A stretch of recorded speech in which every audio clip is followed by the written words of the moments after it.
우리가 지난주에도 말씀을 드렸지만 베드로가 사역했던 그 당시에 초대교회 성도들 중에는 예수님을 믿었지만 예수님을 믿지 않는 사회에서 어떻게 살아가야 되는지에 대해서는 이들이 잘 교육을 받지 못했습니다.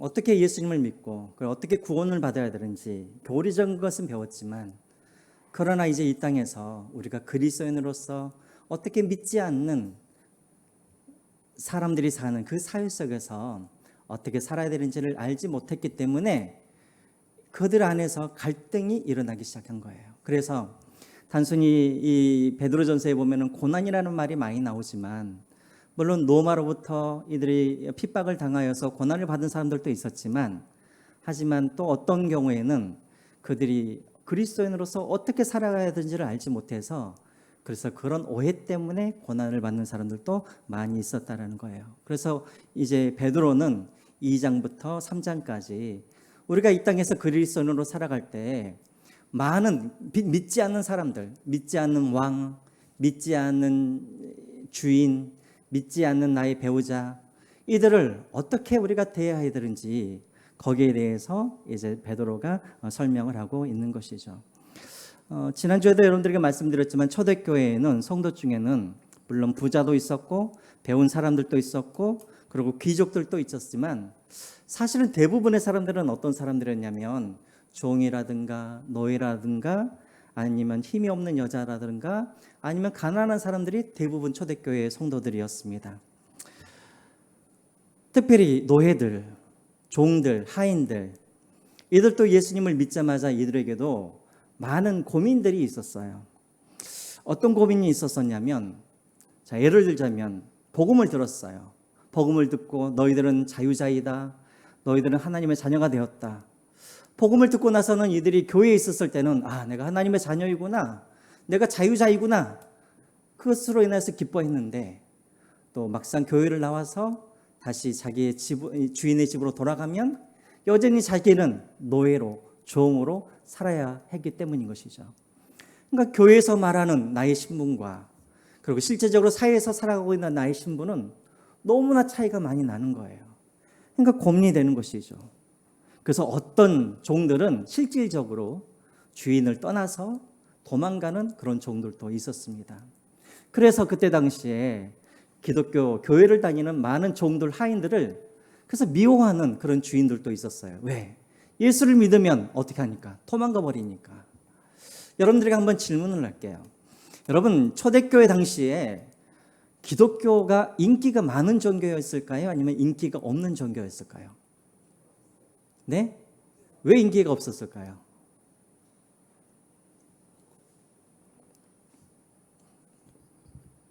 왜 그랬죠? 핍박도 많았고, 그렇죠? 보니까는 다 가난한 사람들만 믿고 있고, 그렇죠? 또 그때 당시 사람들은 이 기독교를 어떤 쪽으로 생각을 했냐면 그냥 유대교파에서 떨어져 나온 이단교파 정도로 생각을 했던 거예요. 그렇죠? 그럼 어떤 사람들은 황제 숭배를 목숨을 걸고 거부를 하고 있기 때문에 저 사람들은 반국가단체라고 생각했던 사람들도 있었을 거예요. 그렇죠? 그리고 또 지난주에도 여러분들에게 말씀드렸지만, 밤에 이들은 주일날 저녁에 모여서 예배를 드렸거든요. 밤에 몰래 만나서 남녀가 서로 구분 없이 서로가 형제자매 이야기하는 것을 보면서 저들은 성적으로 문란하다고 생각하는 사람들도 있었어요. 또 그리고 모이면은 맨날 성찬식을 했는데 이 성찬은 무엇을 의미하는 거였어요? 예수님의 몸과 피를 의미하는 거였죠. 그러니까 밖에서 보는 사람들의 입장에서 보면 저들은 사람의 피와 몸을 먹는 그런 야만적인 그런 종교라고 생각을 했던 거예요. 그러니까 사실은 초대교회 당시에 이 기독교는 인기가 없는 그런 종교였던 것이죠. 자, 그런데 여러분 한번 생각을 해보세요. 여러분들이 주인이에요, 주인. 여러분들이 주인인데 여러분들의 집에서 일을 하고 있는 종들이, 하인들이 그때 당시 이단이라고 하고 있는 반국가단체라고 하고 있는 그런 기독교를 믿고 있는 거예요. 그 성적으로도 문란하고 또 사람의 몸과 피를 마시는 그런 이상한 그런 종교를 믿고 있는 그 종교를 내 종과 하인들이 믿고 있어요. 자, 그렇다면 여러분들은 그런 종과 하인들을 그냥 내버려 두시겠어요? 어떻게 하시겠어요? 내버려 두시겠어요? 아니죠. 못 다니게 해야죠. 기독교만 믿으면은 막 도망가는 그런 종들도 있고. 자, 그러니까 주인들이 당연히 종들에게 뭐 하겠어요? 핍박을 하겠죠. 자, 그래서 지금 오늘 이 본문에는 특별히 그때 사회 문제가 되었던 종들이 자꾸만 도망을 가고 주인들이 핍박이 계속 되어지고, 자, 이러할 때 베드로가 그럼 어떻게 종들과 하인들이 믿지 않는 주인에게 어떻게 그들이 대화해야 되는지에 대해서, 어떤 태도를 가지고 이들이 주인을 섬겨야 되는지에 대해서 이야기를 하고 있는 것이죠. 자, 여러분 한번 먼저 보겠습니다. 18절을 한번 보시죠. 18절. 사환들아, 범사에 두려움으로 주인에게 순종하되 선하고 관용하는 자들에게만 아니라 또한 까다로운 자들에게도 그리하라. 사환들아, 사환이라는 게 무슨 말이에요? 남의 집에서 먹고 자면서 이제 종의 일을 하고 있는 사람들을 말하는 것이죠. 범사에 두려워함으로, 범사에 두려워함으로, 여기서 나오는 두려워하다라는 말은 헬라어로 포보스라는 단어를 사용해요. 이 포보스라는 이 단어는 사람에게 사용하는 단어가 아니에요. 오직 하나님께만 사용하는 단어인 거예요. 다시 말하면 너희들이 범사에 두려움으로라는 이 말은 너희들이 주인을 두려워해서가 아니라 누구를 두려움으로? 하나님을 두려워하고 하나님을 경외하는 그 마음으로 뭐 하라는 거예요? 주인들에게 순종하라라고 말을 합니다. 여러분, 만약에 제가 종이고 제가 노예였다면 제가 이 편지를 받는 순간 저 같으면 아주 실망을 했을 것 같아요. 베드로가 편지를 보냈다 그래서 반가운 마음으로 그것을 열어보았더니, 예를 들자면 너희들이 열심히 기도하고 기다리고 있으면 너희들이 머지않아 자유 몸이 될 것이다 라든가, 아니면 너희들은 하나님의 자녀이니 더 이상 너희들은 종이 아니다 라든가, 이런 편지를 써주면 좋을 텐데 뭐라고 해요? 너희들은 주인에게 순종하라라고 그렇게 이야기를 하는 거예요. 그러니까 계속해서 종으로 살아라는 거예요. 그리고 계속해서 순종하라라고 이렇게 이야기를 합니다. 그러면서 뭐라고 그래요? 뒤에 선하고 관용하는, 다시 말하면 마음이 착하고 너그러운 주인에게만 순종하지 말고 누구에게도, 까다로운 자에게도.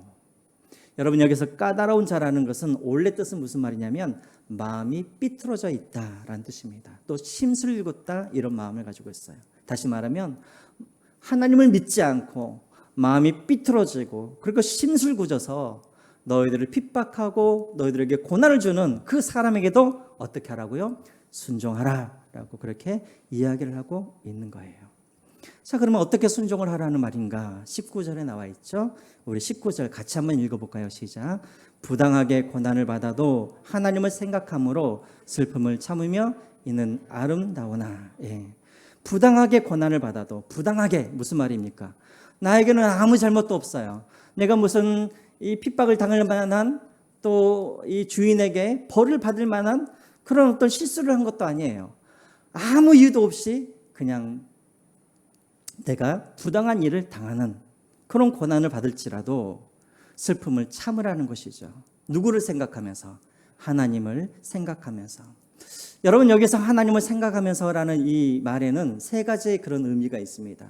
첫 번째로는 어떤 의미가 있냐면, 하나님을 생각하라는 의미는 무슨 말이냐면 하나님이 다 보고 알고 계시다라는 것을 너희들이 기억하라는 거예요. 지금 너희들이 부당하게 지금 고난 당하고 있지만, 그러나 아무도 그것을 모른다 할지라도 하나님은 그것을 보고 알고 계신다라는 그런 의미인 거예요. 그것을 기억하라는 거예요. 두 번째로, 너희들이 부당하고 고난을 받을 때 하나님을 생각하라는 말은 무슨 말이냐면, 그 고난을 당할 때 하나님은 그 현장에 계신다라는 것을 너희들이 기억하라는 거예요. 하나님이 너희들이 고난을 당하는 그 현장 가운데 하나님이 함께 계신다. 세 번째로, 하나님을 생각하라는 말은 무슨 말이냐면 하나님은 공의의 하나님이시니 반드시 하나님께서 갚아주실 것을 기억하라는 거예요. 여러분, 우리가 부당한 일을 당할 때 뭐가 제일 힘들어요? 왜 억울하죠? 남들이 내가 부당한 일을 당한다는 것을 몰라주는 것이 가장 힘든 것이죠. 그렇죠? 내가 밖에서 부당한 일을 당하고 왔는데 내 남편도 그것을 몰라주고 그거 당신이 그거 잘못한 거 아니야? 이러면 더 정말 힘이 들죠. 그렇죠? 부당한 일을 당할 때 하나님을 생각하라는 것은 무엇이냐면 하나님이 그 현장 가운데 있었고 하나님은 알고 계시고 보고 계시고 그리고 공의의 하나님께서 반드시 하나님께서 그 모든 것들을 해결해 주실 것을, 갚아 주실 것을 기억하라라는 그런 말인 거예요. 근데 여러분, 이것은 사실은 좀 소극적인 그런 순종이에요. 더 적극적인 순종을 요구해요, 베드로가. 어떤 적극적인 순종을 요구하는가? 20절에 나와 있죠. 20절. 우리 같이 한번 읽어볼까요? 시작. 죄가 있어 매를 맞고 참으면 무슨 칭찬이 있으리요? 그러나 선을 행함으로 고난을 받고 참으면 이는 하나님 앞에 아름다우니라. 예. 우리가 죄가 있어서 주인한테 매를 맞고 그러면 그것은 뭐 할 말이 없는 것이죠. 하지만 우리가 선을 행함으로 우리가 고난을 받고 참으면 하나님께서 그것을 아름답게 봐주신다는 거예요. 다시 말하면 내 실수도 아니에요. 내 잘못도 아니에요. 그럼에도 불구하고 내게 고난이 왔을 때 우리는 두 가지 중에 하나를 할 수가 있죠. 뭘 할 수가 있어요? 첫 번째, 우리가 뭘 해야 됩니까? 누군가가 나에게 악을 행하면 악으로 갚아줄 수가 있는 것이죠. 또 하나는 무엇입니까? 누군가가 나에게 악을 행했을 때 악으로 하지 아니하고 무엇으로? 선으로 그것을 대갚아 주는 것이죠. 이 둘 중에 우리가 선택을 해야 되는데 베드로는 뭐라고 그러냐면 너희가 고난을 당할 때 무엇을 하라고요? 선한 행위로 고난을 받으라라는 거예요. 여러분, 이게 쉬운 일입니까? 어려운 일입니까? 네? 쉬워요, 어려워요? 누군가가 나에게 고난을 주는데, 그렇다고 해서 내가 뭐 잘못한 것도 없는데. 여러분, 우리 주변에도 그런 사람들이 많이 있죠. 이유 없이 핍박하는 사람들이 많이 있어요.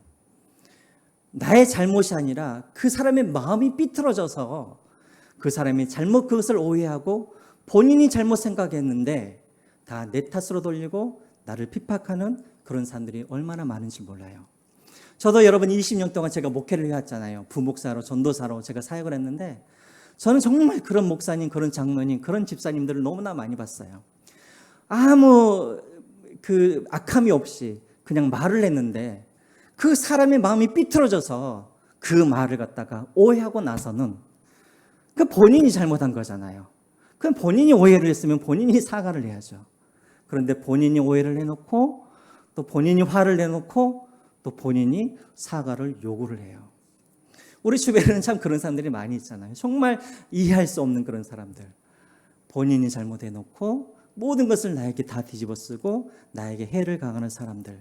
그런데 그런 사람이 만약에 내가 거래하는 거래처 사장이라든가 또 그 사람이 나보다 더 높은 사람이라든가 또 그 사람이 회사의 주인이라고 한다든가 이러면 정말로 힘들고 곤란하죠. 그렇죠?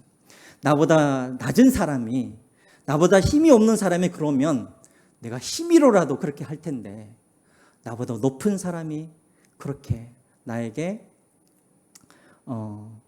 이 부당하게 해를 가할 때 우리는 참으로 힘들죠. 그럴 때 우리는 둘 중에 하나를 선택해야 된다는 거예요. 그럴 때 악을 악으로 갚을 것인지 아니면 악을 선으로 갚을 것인지. 베드로는 종들에게 이야기를 합니다. 너희들이 선한 행함을 함으로 고난을 받으라 라고 그렇게 이야기를 하고 있다는 것이죠. 이것은 베드로만 그런 것이 아니에요. 여러분, 다른 우리가 복음서를 보면 다른 곳에도 보면은 이런 말들이 너무나 많이 나오죠. 특별히 사도 바울을 한번 보시죠. 사도 바울도 로마서에 보면은 이런 똑같은 이야기를 많이 합니다. 로마서 12장 14절 같이 한번 읽어볼까요? 로마서 12장 14절 시작. 너희를 핍박하는 자를 축복하라. 축복하고 저주하지 말라. 또 17절입니다. 아무에게도 악으로 악을 갚지 말고 모든 사람 앞에서 선한 일을 도모하라. 21절. 악에게 치지 말고 손으로 악을 이기라. 쉬워요, 어려워요, 여러분? 쉬운 일입니까? 어려운 일입니까? 어렵죠. 특별히 우리 남자분들은 운전할 때 보면 이런 걸 많이 경험하게 되어지죠. 나는 내 선을 잘 지키고 가고 있는데 지가 껴들어와가지고 오히려 빵빵거리고 뭐라고 한마디 하고 가버리고. 그럴 때면은 여러분 우리 마음 가운데 어떤 마음이 있어요? 내가 가서 보복 운전을 하고 싶은 막 그런 마음이 생기잖아요. 그렇죠? 끝까지 쫓아가가지고 막 저 사람 뒤를 갖다가 박아버리던가 아니면 앞에서 갑자기 막 점거를 한다던가. 그런데 믿는 우리에게는 베드로도 그렇고 사도 바울도 그렇고 예수님도 그렇고 악을 악으로 갚지 말고 악을 선으로 갚으라고 우리에게 말씀하신다는 것이죠. 왜 그렇게 해야 되는가? 그 이유가 나와 있습니다. 여러분 19절과 20절을 다시 한번 보시면 똑같이 반복되어 나오는 단어 하나가 있어요. 어떤 단어이죠? 19절에도 나오는 단어가 있고 20절에도 나오는 단어가 있어요. 보셔요 한번. 네? 참으면 그것도 있나요? 제가 몰랐습니다. 거기 뭐가 있죠?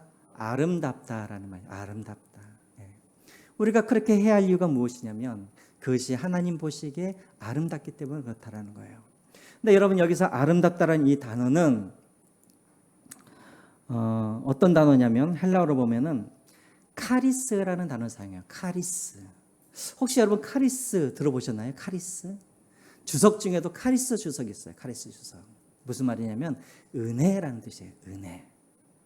이상하죠.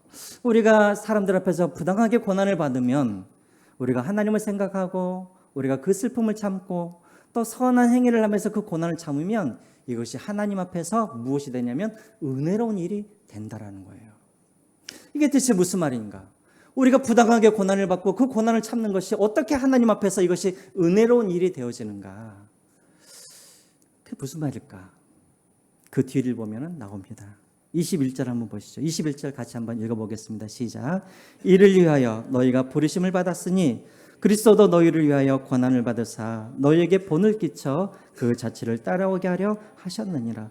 여기서 여러분 이상한 말이 하나 나와요. 뭐라고 나오냐면 21절에 뭐라고 나옵니까? 이를 위하여 너희가 뭐 했다고요? 부르심을 받았다라는 거예요. 이를 위하여가 여러분 무슨 말입니까? 너희들이 이를 위하여 부르심을 받았다고 그랬는데 이를 위하여가 여러분 무슨 말이에요? 무엇을 위해서 우리가 부름을 받았다라는 거예요? 네? 우리가 부당하게 고난을 받기 위하여서 우리가 부름을 받았다라는 거예요. 우리가 부당하게 고난을 받지만 하지만 그 고난을 우리가 악으로 갚지 아니하고 하나님을 생각하면서 선한 행위로 그 고난을 이겨내도록 우리가 부름을 받았다라는 거예요. 여러분 정말 답답하죠? 아니 하나님께서 우리를 부르셨으면 우리를 좀 전보다도 좀 더 부자가 되게 하신다던가 우리를 건강하게 하셔서 우리를 남들보다도 더 오래 살게 하신다던가 하나님을 믿지 않는 사람들보다도 더 행복하게 만들어서 다른 사람들로 하여금 부러움을 사게 하는 그런 존재로 우리를 부르신 게 아니라 우리를 부르신 이유가 무엇이냐면 부당하게 고난을 받고 그 고난을 받을 때 우리로 하여금 선한 행위로 그 고난을 이겨내도록 하기 위해서 하나님이 우리를 부르셨다라는 거예요. 저는 이것을 읽을 때마다 너무나 답답해요. 아니 고난받기 위해서 우리를 부르셨다고? 이게 무슨 말인가? 그렇죠? 여러분들도 그럴 때가 있죠. 부당하게 고난을 받을 때가 있죠. 나는 잘못한 게 없는데 나는 누구에게 해를 당할 만한 그런 잘못한 게 없는데도 불구하고 고난을 받을 때 우리가 하나님 앞에 이렇게 기도하죠. 하나님, 어떻게 어떻게 이럴 수가 있습니까? 하나님 어떻게 내가 이런 부당한 고난을 당할 수가 있습니까? 라고 여러분들이 기도를 한다면 하나님은 분명하게 우리에게 이렇게 응답을 하실 거예요. 내가 그것을 위하여서 너를 불렀다라는 거예요. 하나님은 우리를 이것을 위해서 부르셨대요. 부당하게 고난을 받고 그리고 그 고난을 참으라고 부르셨다라는 거예요. 왜 그러셨을까? 왜 그러셨을까? 다시 한번 여러분 21절을 보시면 제일 뒤에 그 이유가 나와 있어요. 제가 읽어볼게요. 너희를 위하여 그리스도도 너희를 위하여 고난을 받으사 너에게 본을 끼쳐 그 자취를 따라오게 하려 하셨느니라 라고 되어 있습니다. 여러분 이게 무슨 말이냐면 우리도 예수님처럼 따라 살도록 하기 위함이라는 거예요. 예수님도 고난을 당하셨던 것처럼 너희도 고난을 당하고 그리고 예수님도 그 고난을 당하셨지만 그 고난을 예수님이 악을 악으로 갚지 아니하고 예수님께서도 악을 선으로 갚으심으로 그 고난을 당하셨던 것처럼 너희도 그렇게 예수님처럼 따라 살도록 하기 위하여서 하나님이 너희들을 그 고난 가운데 부르셨다라는 거예요. 자, 여기까지만 보면은 대체 목사님이 무슨 이야기를 하려고 하는지 잘 모르실 거예요. 그래서 여러분 끝까지 한번 따라오시기 바랍니다. 그러면 예수님께서는 과연 어떻게 사셨는가 보겠습니다. 22절과 23절입니다. 우리 같이 한번 읽어볼까요? 22절과 23절 시작. 그는 죄를 범하지 아니하시고 그 입에 거짓도 없으시며 욕을 당하시되 맞대어 욕하지 아니하시고 고난을 당하시되 위협하지 아니하시고 오직 공의로 심판하시는 이에게 부탁하시며. 예수님께서 십자가에 못 박혀 죽으셨을 때 예수님께서 그곳에서 하신 일들이 있어요. 무엇을 하셨냐면 그 십자가 위에서는 죄를 범하지 않으셨어요. 그리고 그 십자가 위에서 입에 거짓이 없으셨어요. 또 그 십자가에서 어떻게 하셨냐면 욕을 당하셨지만 욕하지 않으셨어요. 그리고 그 십자가 위에서 뭐 하셨어요? 고난을 당하셨지만 사람들에게 위협하지 않으셨어요. 그리고 무엇을 하셨냐면 공의 심판하시는 이에게 부탁하시며, 다시 말하면 하나님께 자신의 영혼을 맡기시면서 십자가에서 죽으셨습니다. 여러분 저를 한번 보시죠. 많이 지금 힘드시죠? 따라오기가. 왜냐하면 제가 마지막까지 가려고 지금 계속해서 이렇게 가고 있는 거예요. 자, 여러분 지난주에도 제가 여러분들에게 말씀드렸지만 예수님께서 십자가길을 걸어가셨을 때 지난주에도 설교를 했죠. 사람들이 예수님을 모욕하고 조롱하고 예수님을 핍박을 했죠. 그렇죠? 로마 병정들은 예수님의 옷을 벗겨서 자주 옷을 입히고 머리에 가시관을 씌우고 또 갈대로 예수님의 머리를 때리고 또 예수님을 조롱하고 멸시했습니다. 또 예수님이 십자가에 못 박혀 있었을 때 밑에 지나가던 사람들도 예수님에게 욕을 하면서 조롱하면서 네가 너를 구원하면서 왜 너는 다른 사람들을 구원하면서 너는 왜 구원하지 못하느냐 하면서 십자가에서 내려오라고 그렇게 조롱을 했었죠. 또 누가 조롱을 했습니까? 대제사장과 서기관들도 예수님을 조롱하였고 심지어는 예수님 옆에서 십자가에서 못 박혀 죽어가는 그 강도들도 예수님에게 뭘 했어요? 욕을 했어요. 하지만 예수님은 십자가 위에서 어떻게 하셨어요? 침묵하셨죠. 그렇죠? 그 조롱과 멸시를 다 당하셨죠. 예수님이 능력이 없어서 십자가에서 못 내려오신 것도 아니고 예수님께서 힘이 없어서 그 사람들에게 모든 조롱과 멸시를 다 받으신 것이 아니에요. 예수님이 한마디이시면 천군 천사를 다 불러가지고 어떻게 하실 수가 있어요? 거기에 있는 모든 사람들을 다 심판하실 수 있는 그런 예수님이셨어요. 그런데 왜 참으셨을까요? 왜 십자가에서 내려오지 않으셨을까요? 그렇죠. 그 이유가 있죠. 24절과 25절에 그 이유가 있는 거예요. 24절과 25절 말씀 우리 같이 한번 읽어보겠습니다. 시작. 친히 나무에 달려 그 몸으로 우리 죄를 담당하셨으니 이는 우리로 죄에 대하여 죽고 의에 대하여 살게 하려 하심이라. 그가 채찍이 맞음으로 너희는 나음을 얻었나니 너희가 전에는 양과 같이 길을 잃었더니 이제는 너희 영혼의 목자와 감독 되신 이에게 돌아왔느니라. 예수님께서 십자가에 내려오지 아니하시고 악을 악으로 갚지 아니하시고 그들을 심판하지 아니하시는 이유는 무엇이냐면 예수님께서 침묵하시고 계속해서 십자가에 달리신 이유가 무엇이냐면 예수님이 십자가에 죽으셔야 누가 살기 때문에 우리가 살기 때문에 예수님께서 채찍을 맞으셔야 누가 나음을 받기 때문에 우리가 나음을 받기 때문에 다시 말하면 우리로 하여금 의롭게 하시고 우리를 살리기 위하여서 예수님도 고난 가운데 부당한 고난을 받으셨지만 그러나 예수님도 악을 악으로 갚지 아니하시고 그 고난을 받으셨다라는 것입니다. 그런데 핵심은 25절에 나와 있어요. 25절에 뭐라 나와 있습니까? 예수님께서 십자가에 당하신 이유가 무엇이냐면 우리가 양과 같이 길을 잃었던 우리를 누구에게 돌아가도록 하기 위해서 우리 영혼의 목자와 감독이신 하나님께 돌아가도록 하기 위하여서 예수님께서 고난을 받으셨다라는 것입니다.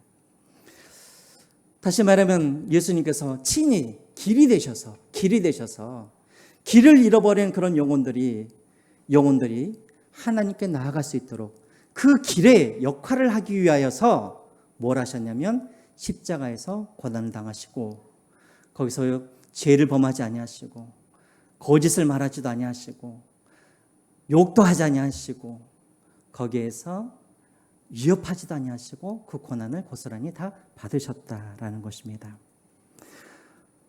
자, 이제 이것이 여러분 결론입니다. 왜 예수님께서 고난을 받으셨는가? 잃어버린 영혼들이 다시 하나님께 나아갈 수 있도록 그 길의 역할을 하기 위해서 예수님이 고난을 받으시고 순종하셨던 거예요. 그러면 왜 하나님께서 우리를 고난 가운데 인도하셨는가?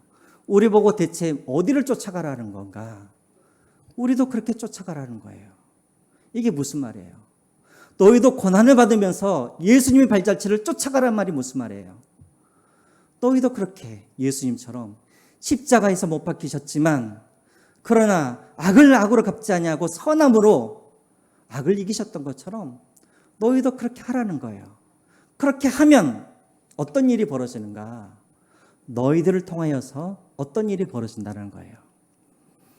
길을 잃어버리는 양떼들이 우리의 이 고난의 삶을 통하여서 그들도 누구에게 나아갈 수 있다는 거예요. 하나님께 나아갈 수 있다는 거예요. 자, 아까 제가 여러분들에게 말씀드렸죠. 아름답다. 이것이 은혜스러운 일이 된다라고 했었죠. 왜 우리가 고난받는 것이 하나님 앞에서 은혜스러운 일이 되어지는가? 바로 이거예요. 우리가 예수님처럼 우리가 고난을 당할지라도 그러함에도 불구하고 내가 악을 악으로 갚지 아니하고 하나님을 생각하면서 슬픔을 참으면서 선한 행위로 이 고난을 이겨나갈 때 그 고난을 당하는 그 모습을 보면서 순종하는 그 모습을 보면서 믿지 않는 사람들이 그것을 통하여서 누구를 보게 되어지냐면 하나님을 보게 되어지고 하나님의 나라를 보게 되어지고 그리고 그 사람들이 그것을 통하여서 그들이 어디로? 하나님께로 나아가게 된다라는 것입니다. 우리가 그 길의 역할을 해야 되는데 그 길의 역할이 바로 이거라는 거예요.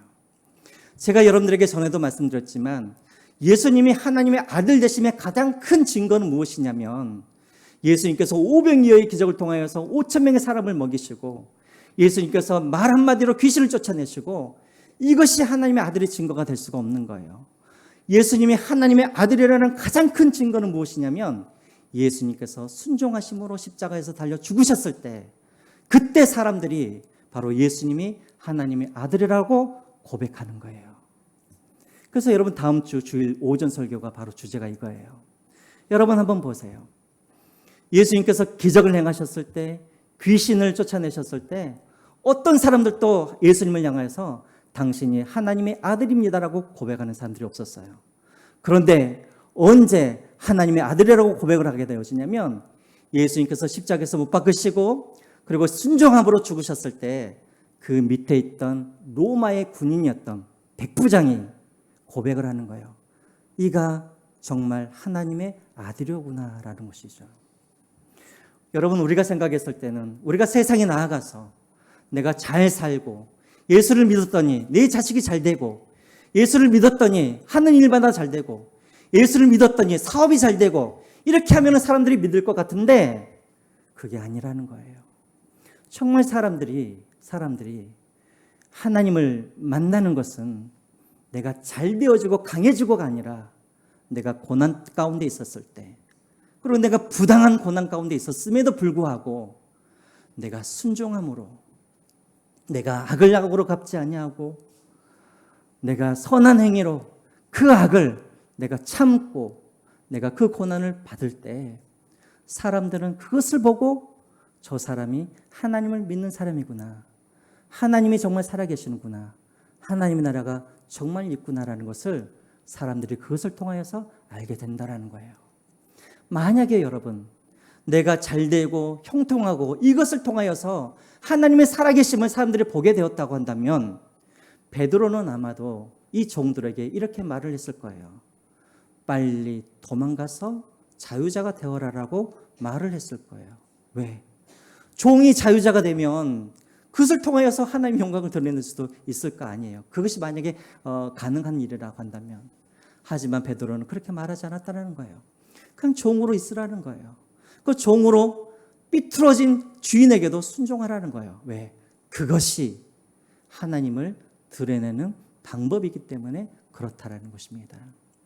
그래서 여러분 마태복음 5장 16절에 예수님께서도 똑같은 말씀을 하세요. 마태복음 5장 16절 말씀 그 뒤에 거 한번 보여주시겠어요? 예, 같이 한번 읽어볼까요? 시작.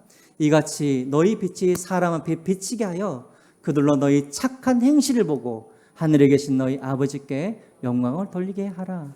우리가 하나님께 영광 돌린다는 게 뭐예요? 하나님이 하나님 되신 것, 하나님의 살아계신 것, 이것을 사람들로 하여금 보여주게 하는 것이 하나님께 영광 돌리게 하는 것인데, 그것이 무엇이냐면 착한 행실이라는 것이죠. 자, 그러면 이 착한 행실이 과연 무엇인가? 앞에 것을 한번 보여주죠.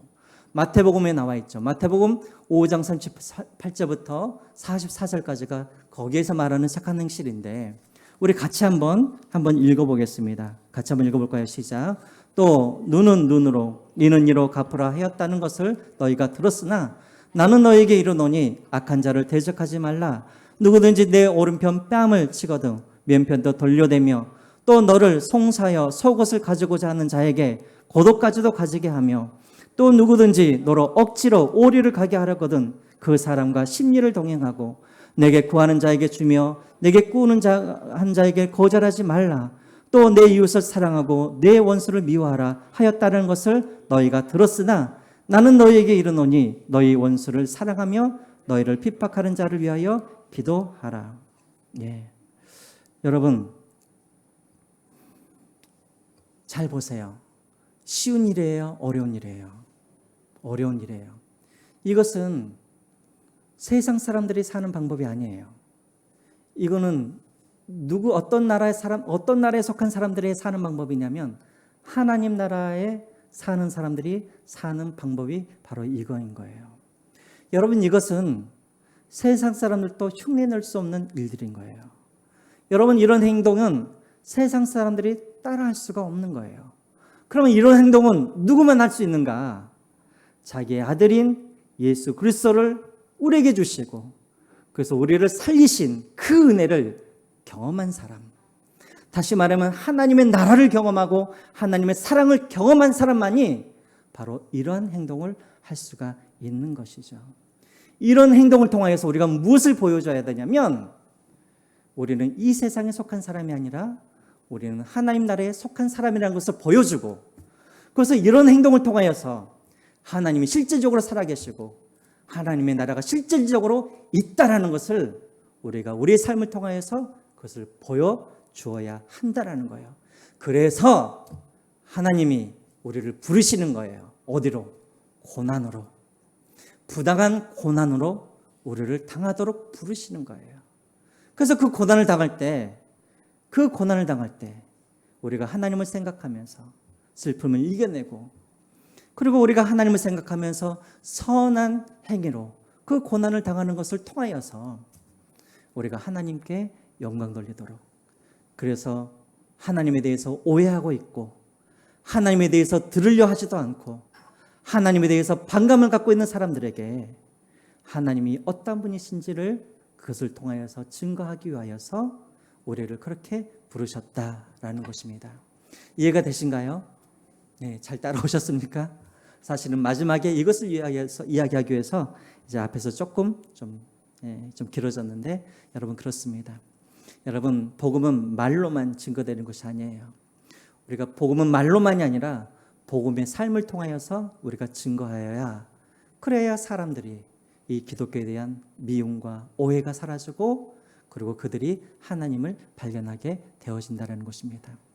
고난이 올 때 왜 그런가 의심하지 마세요. 당연한 거예요. 하나님이 그것을 위하여서 여러분들을 부르셨어요. 왜 나에게만 고난이 있는가? 아니에요. 모든 그리스도인들을 다 고난 가운데로 부르셨어요. 왜요? 그 고난을 통하여서 하나님을 보여주기 위해서 부르셨기 때문에 우리에게 고난이 있는 것이 당연한 것을 아시고, 그 고난이 올 때마다 악으로 악을 갚지 마시고 악으로 선을 이기시는 여러분들이 되시기를, 그래서 하나님께 영광 돌리시기를 주님의 이름으로 부탁드립니다. 우리 기도하고 예배를 마치겠습니다.